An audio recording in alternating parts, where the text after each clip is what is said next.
Good morning. It's been a long 16 months for athletes and fans since the 12th of March 2020, when all sports in Ontario came to a crashing halt due to COVID-19. While we did have some reprieve in many parts of Ontario where young athletes were able to participate in limited return to play, where an NHL hub city and an eventual Canadian League and NHL and AHL occurred in Toronto and Ottawa, where we got our high performance and Olympic athletes up and ready so that they can compete in Tokyo, last Friday marked the beginning of a return to play for minor sports and recreation as we moved into Step 1 across the province.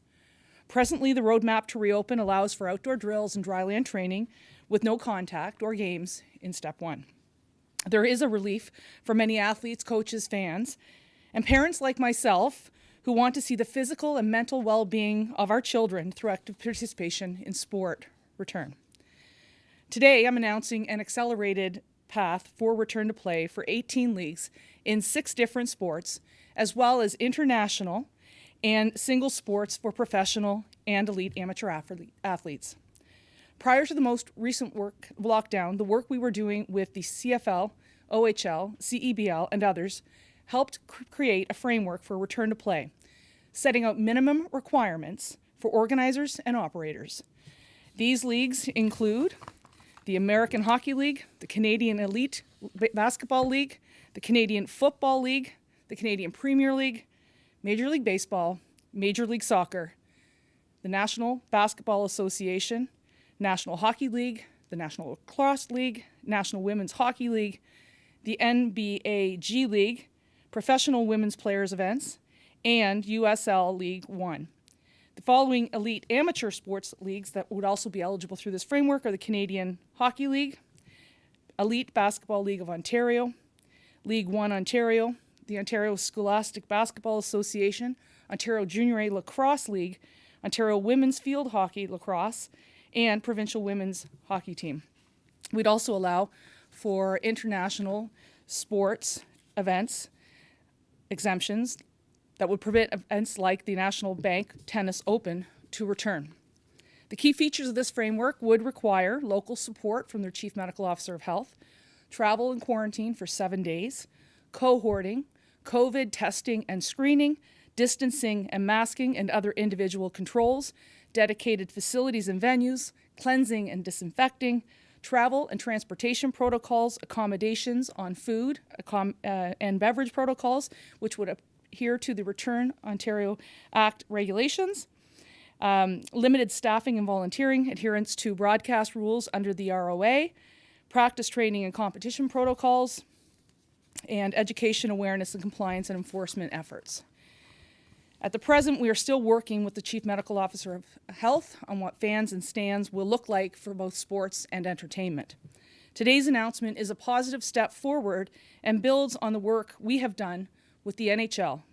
That means there is a path forward for the Toronto Blue Jays, the Toronto Raptors to come back home if the federal government permits, allows for our Red Blacks, the Ticats, the Argos, and our OHL teams and others given our present health conditions. As sports minister, I've been waiting for this good news for the past 16 months.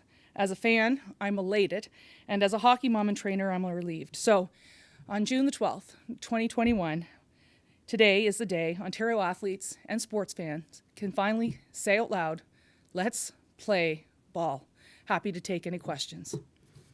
Thank you, and we'll go to the telephone lines for questions. First question, please. Yeah, ladies and gentlemen, as a reminder, should you have a question, please press star followed by 1. Your first question comes from Chris Rishoey from the Toronto Star. Chris, please go ahead. Oh, hi there. Good morning. Hi, Chris. Hi. I'm just wondering what and when we can expect to learn more about amateur sports, about kids' sports and their return. What are you looking at on that front? Yeah, so amateur children can now start to go out and play with drills as well as dryland training. As we advance into step 2, there will be a limited return to play, no contact. And by the time we get to step 3, we should be seeing at some point in August a return to play with controlled environments. That said, the work is ongoing. We continue to work with our provincial sport organizations as well as the Chief Medical Officer of Health. Today's announcement is about an accelerated path forward for 18 different sport leagues in 6 different sports, and we've been working with their provincial sport organizations as well as with the national sport organizations to ensure that we've got the protocols in place. At this time, we're not looking at accelerating anyone else simply because we want to continue to limit mobility and the opportunity for COVID-19 to continue to spread. But I think today's news is certainly really good news for sports fans and for our professional and elite amateur athletes. Thank you. Yes, thanks. I'm just wondering what sort of the biggest obstacles have been in establishing these protocols. Has it been the cohorting? What are some of the things that you've had to deal with?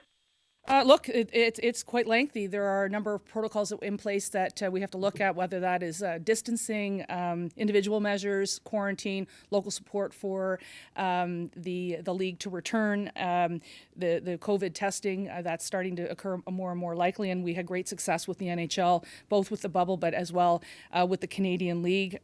We have to make sure that there are stringent protocols in place for venues so that they are clearly clean and disinfected where appropriate, allowing athletes to have their own individual spaces. I'll give you an example with the NHL. We actually had, their proposal was so detailed, it was, I believe, 600 pages in order for the Canadian League to occur, where we actually had protocols in place for the players and how they were transported back and forth to both their arenas and to their homes, etc. So there are a lot of details into this, and we finally, I think, have come to a place where we can say now to the Red Blacks, the Argos, the Ticats, we're in a position to get you back onto the field. Similarly with the NBA and the Major League Baseball, to our Blue Jays and to our Raptors, if they choose to come home and the federal government allows for that, we could see them coming back. And so I think a lot of work has gone into this. The conditions in March changed rapidly underneath our feet, so we were not able to accelerate it at that time. But today things have changed. Our case counts are much lower. Many more people have vaccines, and we believe we've got the framework in place that will allow us to greenlight these leagues. Thank you, and we'll go to the next question. Next question comes from Graham Richardson from CTV Ottawa. Graham, please go ahead. Hi, Graham. Hi there, Minister. Just for clarity then, if I'm a fan, I'm no closer to being in the stands. But the teams like the Red Blacks, the Ticats, and the Argos, and baseball now have permission to operate and practice in their facilities? Yeah, so they'll be able to operate and practice and eventually get into games through the cohorting. The plans will come in place, and the Chief Medical Officer of Health will make the recommendation. Cabinet would approve it, and I think we're at a point where we're having very good conversations about fans and stands. We have worked with a number of groups like the Senators, the Red Blacks, all of the OSEG group actually, as well as MLSE and others. And I believe we have a team of 7 or 8 folks that are advising us on what the jurisdictional scan looks like in other places. We do know we are looking at live events as well, what that would mean. That would come, I think, a little bit later in the framework. The idea today, however, was really to accelerate a return to play for those leagues so that they could have some certainty in planning. And I'm very mindful of the fact that we want to host the Grey Cup in Ontario, and the Ticats in Hamilton are getting ready for that. So this provides a lot more certainty and clarity for them, and allows us to have, I think, a lot of hope after we moved into step 1 last Friday, that there will be a broader return to play on the horizon, and hopefully that will include spectators at a ticketed event. Follow up? Okay, and so obviously you're not in a vacuum here. We saw what happened with the Montreal-Toronto series. and I appreciate the healthcare workers were fully vaccinated indoors. I don't think that would have happened if Quebec wasn't happening. You have Alberta now saying July 1, everything's off, essentially full stadiums for the Elks and for the Stampeders. So I'm just wondering, I don't see a scenario in August where our CFL teams would be playing in front of empty stands if other jurisdictions are going the opposite direction. Well, look, I'm not at liberty right now to discuss where we are in the process. I just have a great sense of optimism and hope that we will be in a position at some point in time as we advance through the various steps to start to see this. That policy work is being done. We have the right people around the table, both within government and within the sector, and so we continue to look at that. We're not in a position, however, today to announce what that would look like, nor when that might occur.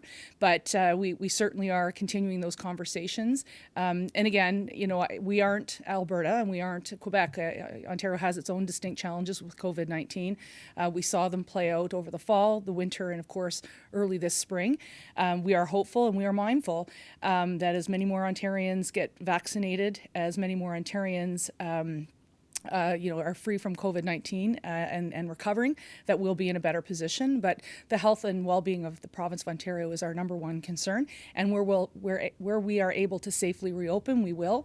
And I say this because both in terms of fans and stands, that applies both in my sports portfolio, but also in my culture and tourism portfolio. And so want to make sure that we're all in alignment. But I think hope is on the horizon. And today's announcement, I think, is a very positive first step in that acceleration of a return to play for our professional and our elite amateur athletes. Thank you, and we'll go to the next question. Your next question comes from Justin Dunk from CHCH TV. Justin, please go ahead. Hey, Justin. Hi, Lisa. Just wanted to check on the CFL return to play overall. So you have signed off on them getting back on the field, which means that the Ticats, the Red Blacks, and the Argos could hold training camp when they're planning to in July? Yeah, so they just would have to meet the key features of the framework, which includes local support. So the local public health unit would have to sign off in Hamilton, in Ottawa, and in Toronto. We'd have to make sure that they put in place strict travel and quarantine rules of 7 days isolation. They'd have to cohort, essentially adopt many of the practices that the NHL and AHL had to in order for their accelerated return to play. So we've basically created a framework in order for them to do that. And they've all been around the table. Scott Mitchell, for example, has been, Nick Eves from MLSE, and of course Mark Goody from the Ottawa Sports Entertainment Group have all been a part of these discussions, and they've been briefed on this framework, and I feel that they're confident that they could adhere to that. So we'll start to see those plans coming in place, and then the Chief Medical Officer of Health will make the final determination. But as of today, they are included in this framework, and if they're able to meet that criteria, then we'll start to see them back on the field. Follow-up? Do you see that happening within that timeline by July when they do want to get to training camp? Because I would imagine they have an idea of the framework that you laid out today. Absolutely. We've had MLSE, the Ticats, the Red Blacks. We've had many other organizations like the Blue Jays around the table. So they are aware of what these protocols are and what the framework entails. And so it will just be up to them to put that in place. But many of them have been, wanting to get back for the past year and a bit. So, I think that many of the plans will be underway. So I'm confident that they'll be able to meet these standards because they've been part of the process. Thank you, and we'll go to the next question. Your next question comes from John Childley Hill from the Canadian Press. John, please go ahead. Hi, John. Hi, good morning, Mr. MacLeod. How are you? I'm very good, thanks. Thanks for coming. My pleasure, always. My first question is, how tied to Ontario's overall COVID-19 numbers and the three steps of recovery is this accelerated return to play? Like if Ontario, I hope this doesn't happen, but if Ontario stalls out, let's say in step 2, would that affect this accelerated return to play plan? No, This framework is part of the roadmap to recovery in Ontario. As long as they meet these proposals in this framework, they'll be able to continue on. We wanted to provide them with certainty and clarity. I think the step that might be delayed would be the fans and stands piece. We really continue to monitor health conditions, and that is what is restricting us at this point. And so those conversations are ongoing and will be predicated on public health measures at the time.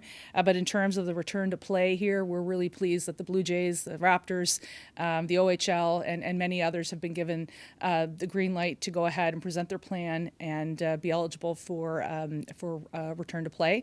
And I think it's much needed, and I think it signals a great deal of hope to Ontarians. Follow-up? Mm-hmm. Yeah, my follow-up is, you mentioned that obviously Major League Soccer, Major League Baseball, and the NBA, that's going to be conditional on the federal government addressing travel restrictions for those teams. But I'm curious about the Ontario Hockey League, which does have teams in the United States. Do you know, will those American teams play in Ontario or practice in Ontario until those restrictions are lifted, or is that part of the OHL's return to play? Well, the OHL will have to present their return to play. I haven't heard what their most recent iteration would be. It's likely a showcase. If players were to cross the border, that would be up to the federal government to allow them to. If they're already in Canada, then I think that they wouldn't have to deal with the quarantine issues as well as the federal legislation. Right now, and we've always said this, we're concerned with the OHL teams in the province of Ontario. Thank you. We'll go to the next question. Your next question comes from David Haynes from Queen's Park Briefing. David, please go ahead. David, you finally got your answer. The OHL is back up. Absolutely. Great news. Hi there, Minister. Hope you're doing well.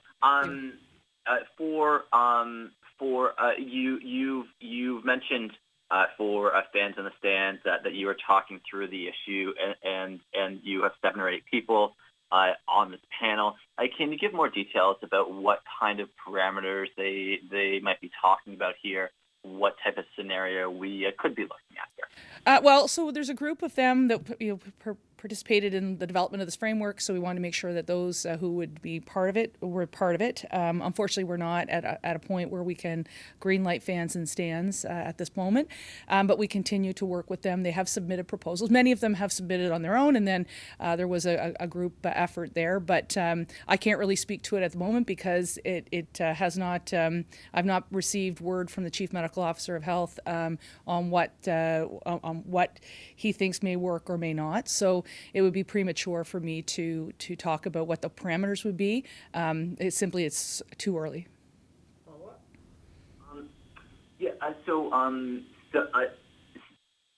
Some jurisdictions they have looked at various forms of vaccine passports to help enable these kind of large scale events, people in stands, people at large concerts, and things like that. Do you support some kind of program like that so that fully vaccinated people can go to these events? Well, look, we're certainly looking around the world and at different jurisdictions across North America to see what's working and where there haven't been major outbreaks. For example, in Barcelona, Spain, it's something the ministry is looking at. That was a live music concert. So we don't obviously want to make a decision just on sport alone. We want to make sure that when the decision is made, at least through this ministry, that it includes perhaps live music, performance arts, that sort of thing. So that's why we continue to look at that. They're very similar. And of course, when I go to make these presentations to the CMOH and the Jobs and Recovery Committee, we do make the linkages between both of those. So we are looking at what's happening around the world, but today's announcement is simply the return to play. A fans and stands protocol and what that might look like is a whiles away yet, but not too far into the distance. Thank you. We'll go to the next question. Your next question comes from Mo Fahim from Vista Radio. Please go ahead. Hey, Mo.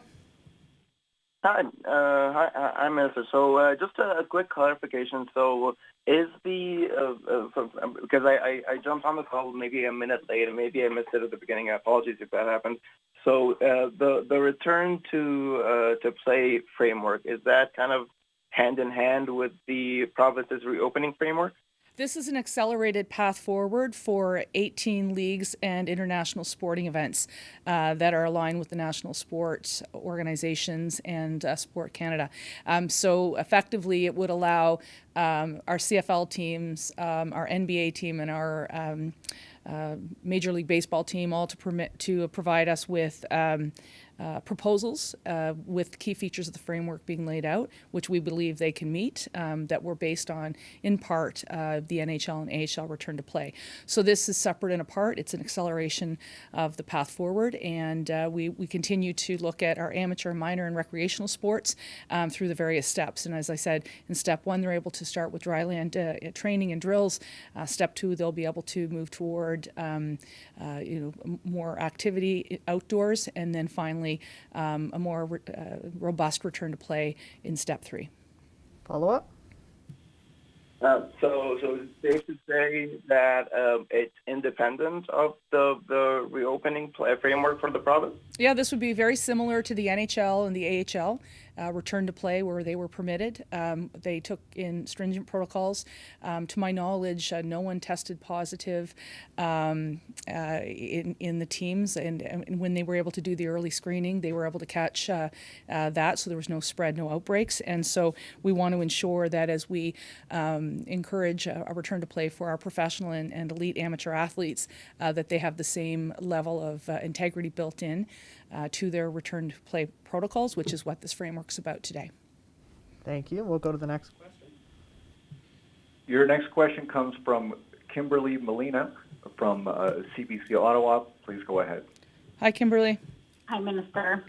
I was hoping that you could clarify when would be the absolute soonest that teams could be back on the pitch or the court? As quickly as they can get their local buy-in and they meet the protocols here. Many of them have been working on this for some time, so my hope is in the next couple of weeks, as we really finalize the regulations, that these plans come in place. We met with the group, I believe, last week or the week before, just to make sure that they were prepared and knew where we were headed with this, and they've been very helpful. So, we have been meeting, as I said, with the Blue Jays and the three CFL teams, MLSE and others, in order to ensure that we would have buy-in and that they would see where we were coming from, but also look and listen to their concerns. And so I think we've landed in a place that everyone will be able to meet these thresholds. It will be based on them and their timing, and again, the support of their local public health unit. Follow up? So potentially, sorry, well, just to make sure I understand, so potentially like end of June, early July could be a possibility? Well, that's my hope. Again, I couldn't, there's 18 different leagues and they all have different teams. And of course, we also have the international sporting events, so like the National Bank Cup for tennis.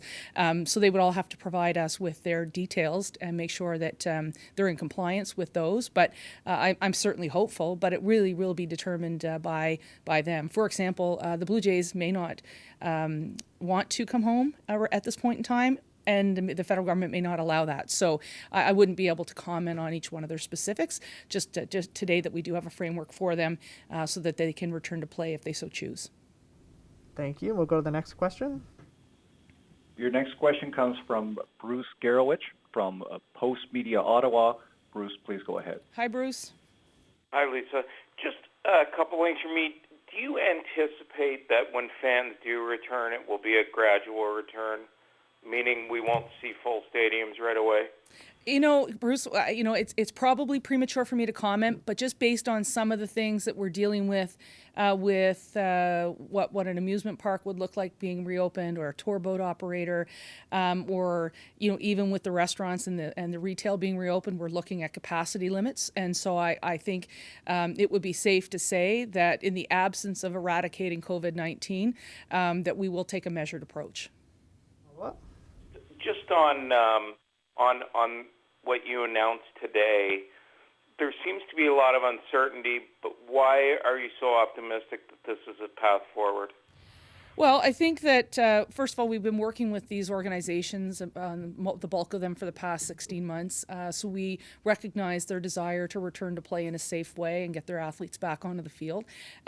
We had conversations as early as last week on what the key features of the framework would look like. They were successful with the AHL and the NHL. So as long as we start to meet these thresholds and criteria, I'm optimistic that we'll get them back onto fields and ice pads and pitches in short order, and looking forward to seeing that as a return to play. But I think that this, after last Friday, when the province started to slowly reopen, I think there was a lot of optimism, and I regarded that as very positive news. And although I've been at the legislature for the past couple of days and not at home in Ottawa, I think the sense that I'm seeing here in Toronto is that people are relieved to finally be able to get together and participate in some of the old things that they used to participate in. And I'm sure that's the case at home as well. When I was there last week, with people getting excited about going onto patios and that sort of thing, I think that the return to play is going to be absolutely critical, particularly for our professional and our elite amateur athletes. And I think that this is a stable process that allows for them to do that return in a way that both meets the integrity of the public health protocols, but at the same time allows for them to be back on the pitch or the field or the ice pad. Thank you. And this will be the last question before we go to anyone live in the room. Final question. Your last question comes from Raphael Guillemette from Radio Canada. Please go ahead. Hey, Raphael. Hi, Minister MacLeod. How are you doing? I'm good. Good to hear from you again. All right. Well, you've answered a couple of my questions already, but I'm wondering about the National Bank Open. It was stated before that they would be much reliant on, fans being back for that event to actually take place. It would be early August, obviously. How confident are you that a return for fans, enough for that event to take place would be possible then? I know it's a lot of projections and scenarios, but hypothetically, do you think that it's feasible? Well, look, I think certainly looking at what outdoors would be is something that I would be more optimistic than an indoor. We continue to have these conversations with the Chief Medical Officer of Health about what capacity limits would look like. I recognize that in many sports, whether that's motorsports, horse racing, or even the National Cup Open, they really are driven by ticket sales and having people actually watch the event, and some other sports have different models. So these are very much things that we take into consideration when we're having those conversations with the CMOH. That said, I think it's too premature at the moment to say what that would look like and what that capacity limit would look like if we did proceed that way. We just continue to have those conversations, and again, it really is a sport issue, but also one about live music and performance and visual arts, and quite frankly, for our museums and others, which would be reopened in step 3. So we'll continue to have that conversation. It's just that's not the decision point that we're talking about today. Follow up. All right. Thank you. Take care. Thank you. You too. I'll go to any live questions in the room. Minister. Hi, Jamie. Hey, Minister, how are you? How's I'm the good. weekend? What did you think about my mask? I see that. I saw that. Amazing. I'm not going to mention you being a Toronto Maple Leaf fan for a few minutes, too. But strike that from the record. What I'm asking about, what does this mean for little Johnny that wants to play baseball, or little Sarah that wants to get onto her soccer team? We know kids during COVID, there's been a lot of concern about their well-being. Yeah, obviously, as a hockey mom and trainer myself, I'd love to see my daughter back onto the rink. She has not been, active in hockey since January. So I understand where parents are coming from, whether they're a dance mom, their child is in gymnastics, cheerleading, or they're playing lacrosse or basketball at the minor recreational league. The steps are very clear and laid out. They can start their dry land training as well as the drills here in step 1. Hopefully, we'll advance. And the next couple of weeks into step 2, in which case they can have a limited capacity of kids playing and getting back. And then finally in step 3, a more advanced ability for them to play both indoors and outdoors. So my hope is we continue to see the numbers go down. Across Ontario, we continue to see the vaccinations go up, and we get to a place later this summer where there will be a more full return to play model for all of our children across the great province of Ontario. And so I feel like that's very important for both the mental and physical well-being of our children, and I think it's also going to be important for our social recovery as a province. And Minister, this next question crosses both areas of your portfolio. When the Leafs lost, the CN Tower flashed the Habs color, and I'm just wondering if that was appropriate given the pain that Leaf fans are feeling right now. And also, what would happen if Ottawa lost in Montreal and they flashed the colors in Ottawa of the Habs colors, or if Calgary lost and they flashed the colors of the Leafs on a federal building? Well, I'll say this. I felt very bad for my Senators. I felt very bad for my Leafs. And hopefully next year we'll see a Stanley Cup. But we still have some great teams that are playing right now south of the border. So our Toronto Raptors and our Toronto Blue Jays. So let's hope that they do well. But I will say I had a fun exchange last night with my friend, the Mayor of Niagara Falls. He pointed out that they were going to light the falls up in the Habs colors last night, and I had to say, "Lo what?" Anyway. I have a question. So how do you believe this framework, could it change or expand as we go into stage 2 or 3? Do you see any changes possibly to help benefit, athletes? Yeah, I don't see any changes to this framework. What I do see are changes to our ability to get to the different steps so that we can get a broader return to play for amateur, recreational, and minor sports. That's, I think, the big thing here. We've learned a lot. I'm proud of the fact that we became the first jurisdiction in Canada and one of the first in North America to get our high-performance athletes up in training. And so our Olympians were ready before others, and I think that was really important. So as they go to Tokyo, that experience has helped us build. We had the benefit of having an NBA team in Ontario, so a lot of our return to play protocols through MLSE occurred because the NBA was so robust, and so we were able to actually open our training and conditioning camps, the first in Ontario, first in Canada and one of the first in North America as a result of that. And we've gotten we had thousands of donated Pfizer vaccines for our Olympians. We were able to get them inoculated so they could be safe in Tokyo. We did the NHL bubble, and then we did the Canadian Hockey League, I guess, or division for the NHL and the AHL. So we've been doing a lot of work, and I think we've landed here at a very good space in order for a broader return to play for more sports and more professional and elite amateur athletes. And then I think through the various steps over the summer, we'll start to see a broader return to play for our young athletes. And that remains a priority for me and our ministry. Thank you. Thank you. Thank you, everyone. All right. Go Argos. Oh, geez, you got me. The Red Blacks won't talk to me.